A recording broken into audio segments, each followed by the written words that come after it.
السلام عليكم ورحمة الله وبركاته. ازيكم عاملين ايه؟ اتمنى ان انتوا تكونوا بخير وانتوا تشوفوا فيديو النهاردة. طبعا احنا في رمضان بيبقى محتاجين لشوية مشروبات باردة تروي عطشنا بعد صيام طويل، فعملنا قبل كده مع بعض السوبيا والخروب. النهارده جبت لكم وصفة قمر الدين، طريقته سهلة جدا وبسيطة ومبياخدش وقت خالص. هنبدأ دلوقتي وهنشوف طريقته مع بعض. بس يا ريت قبل ما نبدأ لو أول مرة تشوفوني، انا اسمي ليندا ودي قناتي، يا ريت تشتركوا في القناة وتفعلوا زر الجرس لو حابين يوصلكم اشعار بكل وصفاتي الجديدة. ولو عجبكم الفيديو متنسوش تعملوا لايك. يلا نبدأ في الطريقة. اول حاجه هحتاج لها هو باكت من قمر الدين. ده باكت بيبقى وزنه تقريبا حوالي 500 جرام او 400 وكسور. تمام، فبدات افتحه بالشكل ده. بتنقوا قمر الدين ازاي؟ بتنقوا القمر الدين اللي بيكون لونه اورنج. طبعا الغلاف اللي بره بيغمق اللون شويه، فانتوا حاولوا تختاروا اللي يكون لونه اورنج بالطريقه دي، بيبقى فيه افتح، ده مبيبقاش حلو.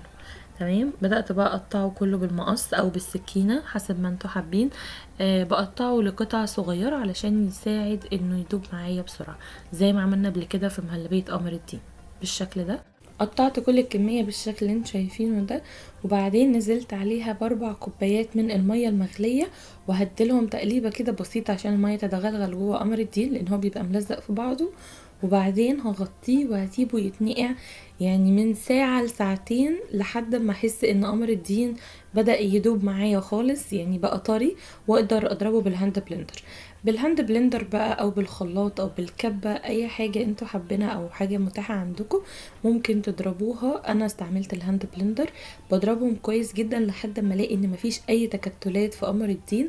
وفي الخطوة دي انتوا ممكن تحطوه في اكياس تلاجة وتشيلوه في الفريزر، ده بيكون قوامه تأكدت ان مفيهوش اي تكتلات. هبدأ بقى اعمل بيه العصير. في الدورة انا مش هستعمل الكمية كلها، ممكن تستعملوا نصها او تحطوها كلها. انا استعملتها اعتبر كلها الا حاجات بسيطة، يعني سبت منها تقريبا حوالي فنجال من قمر الدين، ده بعمل بيه حاجات تانية. تمام.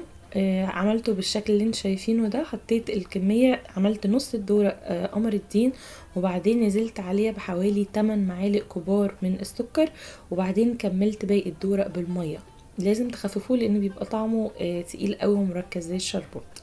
بس كده بدأت اقلبهم مع بعض، وخلاص كده قمر الدين جاهز معايا. ما بياخدش مننا وقت خالص وبسيط، وطعمه حلو جدا وبيروي عطشنا بعد صيام طويل.